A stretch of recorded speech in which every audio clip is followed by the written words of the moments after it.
In the opening possession of the second half, Marcus White hands it off to Buck, who's going to drive it himself. He's going to settle for 15 feet. Dante Clark corrals the rebound, gets it back to Buck, who's going to drive again. This time he gets it further inside, doesn't get to the free throw line. The Blue Hawk bench calling for a foul. They're not going to get one. It's Folkers who leads the way. He lays one in on the other end to give the Trojans a 4-point lead to start the second half. Coach Wetzel reminding the referees that the Blue Hawks have not made a trip to the free throw line yet. Dante Clark, though, decides to go to the free throw line when they're worth 2. He knocks that one home from 15 feet. Heiser now working for the Trojans. He's going against Butler. Kilgore now, who's guarded by Marcus White. That's been a fun matchup to watch. It's Boozma, gets it back to Kilgore, who finds an open Heiser, and that's almost an automatic 3 points. He's been shooting the ball well tonight and shooting the ball well throughout his career. Buck now loses his dribble, gets it over to Butler, who finds Ryan Clark 30 feet from the basket. It's now Dante Clark driving. Don't think he's going to get to the free throw line. He won't. That's going to be Blue Hawk ball underneath. That foul is going to go against Daniels. His first team foul. Butler inbounds it, looking for a teammate. He finds Buck. Buck's got a fresh shot clock off that foul. Butler finds Dante Clark, who's looking for the other Clark. Doesn't really find him, so he gets it to Marcus White.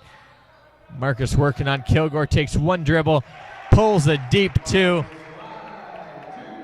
and knocks it home. He hasn't really tried to take Kilgore to the rim, but when he's put the ball on the ground, he's settled for a long 2, and he's made quite a few of them this evening. Heiser now gets it to Kilgore, who finds Daniels. Daniels drives it. It's poked away by Marcus White. Buck's going to go all the way. In and out, no good. Rebound tips off the hands of Butler, and it's now the Trojans who have numbers. Kilgore finds Heiser in transition. Heiser whistled for the traveling violation. Neither team able to take advantage of a good opportunity in transition there. Trojans have a 41-38 lead, 17 minutes, 32 seconds left to go in the second half. Blue Hawk basketball. Butler's got the ball working on Heiser. Dante Clark finds Marcus White, takes one dribble, sets up a little screen for Buck. That one nestles in and out. Blue Hawks haven't gotten them to fall as of late here. And it's Heiser who's had no trouble getting them to fall tonight. Working with the basketball. Boozma tries to go inside, but Ryan Clark takes it. He gets it out of his hands after a couple dribbles, but he gets it back. Dante Clark finds the other Clark, and Ryan Clark gets to double figures with a nice give and go there that started at the half-court line. Heiser now, who's got 14 points for the Trojans, gets it to Boozma. Now inside to Kilgore. Back out to Daniels, who works off of a Kilgore screen. That ball bounces off of Kilgore's body. Blue Hawk basketball. Mr. Sixth Man, Jerry Shevlin, enters the game for the Blue Hawks. He's leading the way with 12 points for the Hawks, and he's going to take over point guard duties here. Butler gets it to Marcus White on the right side. Now Marcus takes Kilgore to the rim, and he's successful. He gets the Blue Hawks the lead. He's been setting that move up all night with some long 2s, and this time he decided to go all the way on Kilgore, and he got to the rim. Heisen came back into the game, and he's got quite the setup, double nostril plugs. That helps kind of explain why he was reacting the way he was, because you would have thought something more serious was happening, but he was really just trying to figure out how to figure out a way to stop the bleeding, literally. on that end. Kilgore gets the line to stop the bleeding for the Trojans. He shot the ball well from the line tonight, despite being a 50% free throw shooter. I believe he's 6 for 6 now from the line. He's got a game-high 18 points. And he's got the Trojans back within a possession. 3-point ball game here as we cross the 8-minute mark left in this ball game. Ryan Clark's got the ball for the Blue Hawks. Connor finds Buck down low. Buck's comfortable working there. Clark decides not to pass it to Shevlin. Shoots it himself. That one's no good. Heiser working. He's going to think about the three. Daniels now, he drives down the right baseline. That one's up. No good. Ryan Clark fights for the board and comes down with it. Nice job there by the Blue Hawks after a wasted possession, making sure they'd have another chance to grow on the one-possession lead.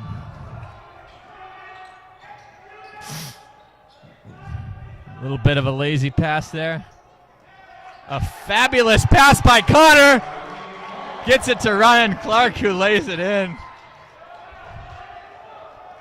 He telegraphed that one, but he threw it so well that the only person who was going to get it was Ryan Clark. And if he did get it, it'd be an easy two, and Ryan Clark got just that. Really a passing exhibition from Connor in his minutes here in the second half. Buck does a great job staying in front despite a lot of spins from Boomsma. And it's the Blue Hawks basketball now. Huge possession, up 6 minutes, 45 seconds left. Buck's got it. Looking for a teammate. Might as well get it to Peyton Manning. Connor gets you there in the corner. Shevlin now working with 10 seconds left on the shot clock. He's going to use a Ryan Clark screen. Now 6 seconds on the shot clock. Connor decides it's his time to shoot. He knocks down a big-time three. Quality minutes from Connor here in the second half. That's going to cause Dakota State to call a timeout. And the Blue Hawks now have an 8-point lead. Pick up the ball, start the clock, and look to cut into the Blue Hawk lead. Daniels now working on Shevlin. Nice step back dribble. Gets himself to the rim. Nice move there by Daniels. He's up to 13 points tonight. He's had a nice ball game. 4-point lead for the Blue Hawks. Lots of action, 25 feet from the rim there. It's Dante Clark now working off a Ryan Clark screen. He's going to take it all the way. That's no good.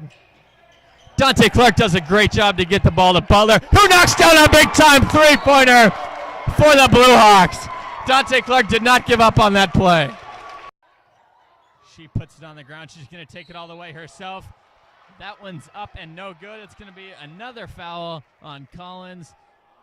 Coach Denley is trying to make a show of taking off his jacket, but he kind of struggled to get it off. So any show that was trying to be made kind of lost its luster when it got stuck on his shoulder blades. Taylor Henningsgaard to the line now. That one's up and good. Coach Groppe looking calm as ever, still has the jacket on. Hopefully if he does have to take it off, he gets it off a little slicker than his counterpart on the other sideline. But to reset the situation, the Blue Hawks lead this one 57-51. That free throw makes it a 7-point lead, 3 minutes, 57 seconds left in this contest. It's taken on a new life since Megan Klein was given her 5th personal foul. Both coaches kind of getting in the refs' ears. The fans are definitely in it, and we've got ourselves quite a ball game here. This three from McCarthy, that's up, no good. Nice box out by Lorna Shepard. Ashley Benslob comes down with the rebound. Taylor Henningsgaard hopefully will calm the Blue Hawks down. She's going to go till she stops. She gets it over to Benslob, who we know is going to fire from three, and that one's good. Big-time three from Ashley there. That's her 15th point of the night, and it gives the Blue Hawks a 10-point lead here. Big-time shot by Ashley. Now the Blue Hawks have to continue playing tough on the defensive side of things. That three to answer is no good. But the Bruins track down the rebound without Megan Klein. They have a much better opportunity to get that second chance opportunity, and they do here. Collins has the ball top of the key, working off a screen from McCarthy. She's driving it herself. That's not going to make their coach very happy. That's the call he was pleading for on the other end. So I guess you could say the refs listened. Collins went from not being in foul trouble to picking up 4 fouls in a relatively short period of time. Yeah, with under 3 minutes left, the Blue Hawks don't only want to get good shots, they want to make possessions last a little longer, so we'll see how they do that. Yeah, they've done a great job since Megan Klein's left the game. They've kind of taken advantage of the momentum and the energy in the building. Taylor Henningsgaard takes it herself. That one's no good. Now the Bruins have an opportunity to score in transition. Cormier leads the way, but that ball is tipped away, ends up in Taylor Henningsgaard's hands. And the senior guard will kind of try to urge the Blue Hawks to slow their attack. They are leading all of a sudden by 10 points here. 2 minutes, 18 seconds remaining. They can get this game inside of 2 minutes and grow on their lead if they have a successful possession here.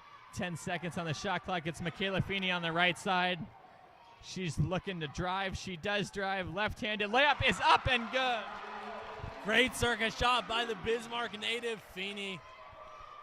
A great job being patient with that 10-point lead, and Michaela Feeney musters the ball in, and she's got 5 points on the night to match her number. Minute 45 remaining, 12-point lead for the Blue Hawks. Walker is going to fire that one up. That's no good. Peyton Herbst knocks it out of bounds. But 12-point lead, minute 39 left. The Bruins have to play with a sense of urgency.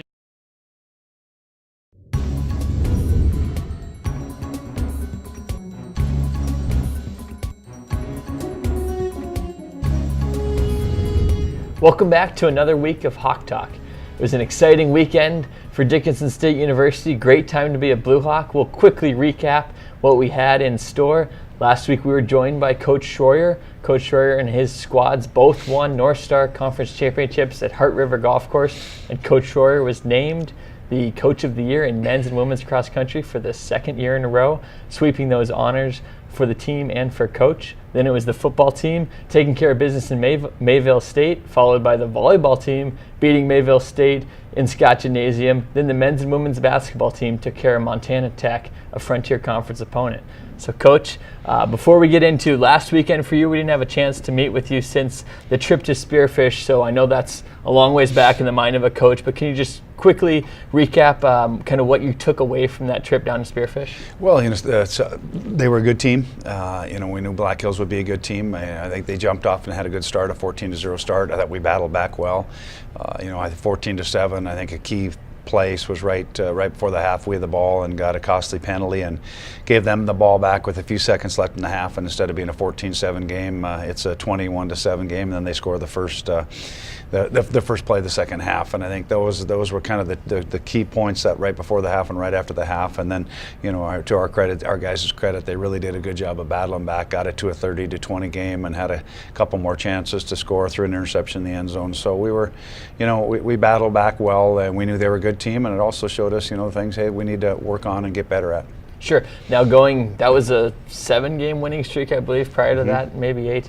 Lose track of them. But what was the next week of practice like leading up to Mayville State coming off a loss for the first time? I think we practiced fine. We've practiced well all year long. I think that we just needed to, big thing going into the Mayville week is just now our guys needed to know, hey, we need to practice that much better. We need to be ready to go because, in all essence, even though we had wrapped up the conference championship actually before we played the game against Black Hills that night, we knew that we needed to keep winning. So we treated the Mayville game. It has to be a playoff game for us, and our guys really practiced well and prepared well for it. Starting things off in Mayville, defense put up another 0 in the first quarter. 6 or 7 times they've done that this year, and the offense got some early traction. 2 players who had been out with injuries at some point in this season ended up in the end zone. How good was that to see? Oh, it was really good to get those guys back. We got Trey some touches, and he, although he didn't get a lot, we got him back and involved with the offense, and then obviously our depth is really good there. Then we can have 3 guys that we really have counted on to carry the ball and do that, and Jake is a 4th guy that can do that. So that was good. We got off to a good start, as you said, on both sides of the ball, and in that first quarter, and then again, we kind of let them creep back into it after that. Welcome back to Hawk Talk. It's that time of the year where we transition from fall sports into winter sports, so we have the right guy to kind of help us handle that transition. Head basketball coach Justin Wetzel. Coach, thanks for being here. Thanks for having me.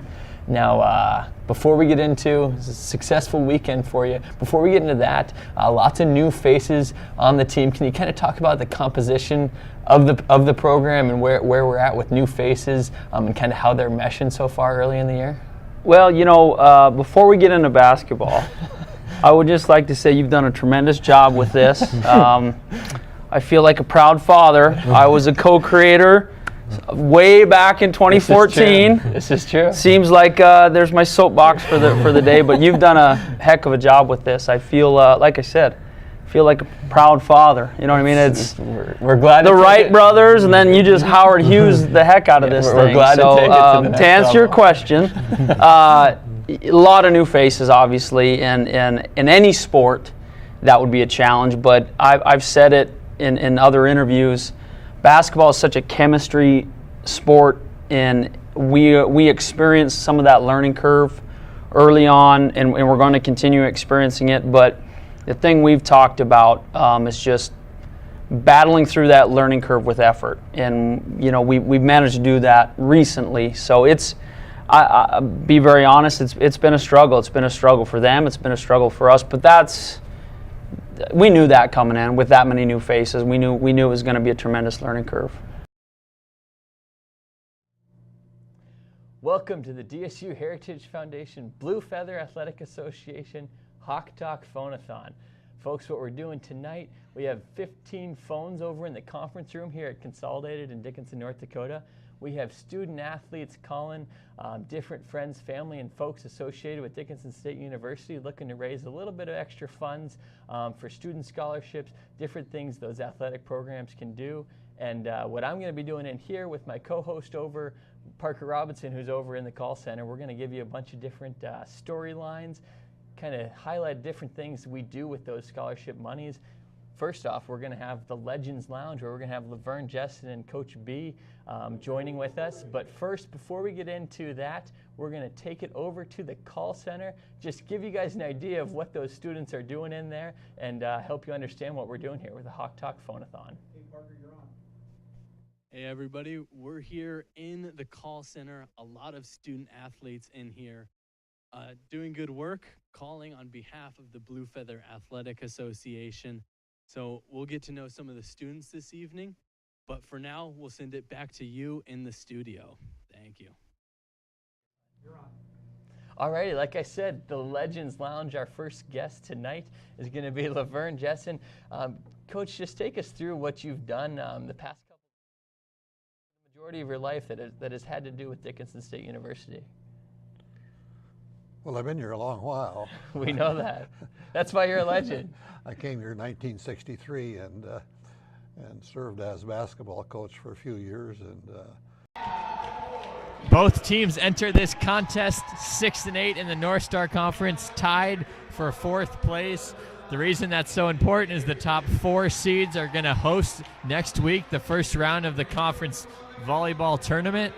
And this match will go a long way in deciding who that 4th seed is. Yep. We'll take you through a couple different scenarios throughout the night, how important this contest could be. The Blue Hawks can essentially clinch that 4th seed with a win tonight. That would give them the head-to-head tiebreaker over Valley, making it impossible for Valley to catch them with just one game remaining. If Valley should come out on top tonight, there's a lot of different tiebreaker scenarios. We'll take you through as many of them as we can, but let's just say it's pretty complicated and every point matters tonight. Bloomer once again serves. Handled by Anderson. Stuckey up to Shelby in the middle, and that one's blocked. Brenna makes a great play to get it over to Valley City. Stuckey salvages it. That looks like Brenna stepped over the half-court line. That's going to be a point in Vikings.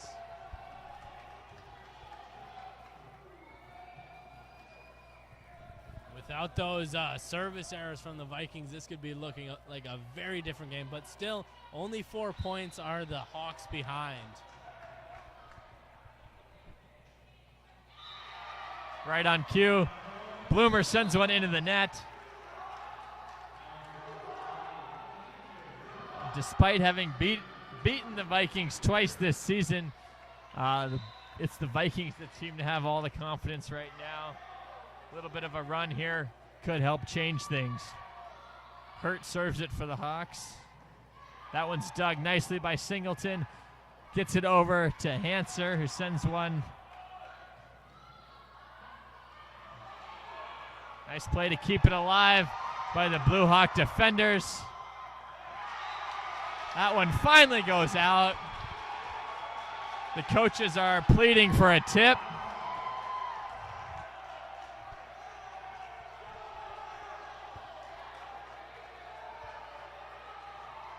A look of disbelief from the Valley coaching staff. Was it on the tip, or was it him asking if the net was too high? Because they've served it into the net a lot. And there's a block by Gustafson. Big block, 12-13. The Hawks are only down 1. Hawks have to take advantage of this opportunity to get themselves back into this crucial North Star contest. Hertz serves it over to the Vikings. They go to the right side. Another block will give the Vikings an opportunity. Stukely saves it. Hanser gets it, shoves it over the net. That one's off the block to Shaley. Stukely finds Boyette. That one's dug up relatively easily by the Vikings. Once again off the block. And Boyette dishes one over. Free ball, Blue Hawks. Stukely gets it up to Hanser. That one, this time the Vikings get a big block. Nothing. Carry by the Blue Hawks. Charlotte set to serve for the Vikings. Hurt gets it right to Boyette, who finds Rouser off the net. A very late call. Incredibly late. Yeah, that was not 4 hits. That was 5 at that point there. Odd to see the call from the other side of the court, Judge. Boyette gets it to Hanser. That one's dug up by Charlotte. Back row attack for the Vikings. Hurt digs it up. Tessa serves it up to Hanser. Hurt saves a ball that would have been out of bounds. Rouser cross court. Dug up again by Charlotte. Costly mistake there by the Blue Hawks. They had a point in their hands. Lost track of where they were on the court. Saved what would have been a point out of bounds to the Blue Hawks. Blue Hawks now trail 15-20 in the third set. Trail 2 sets to 0.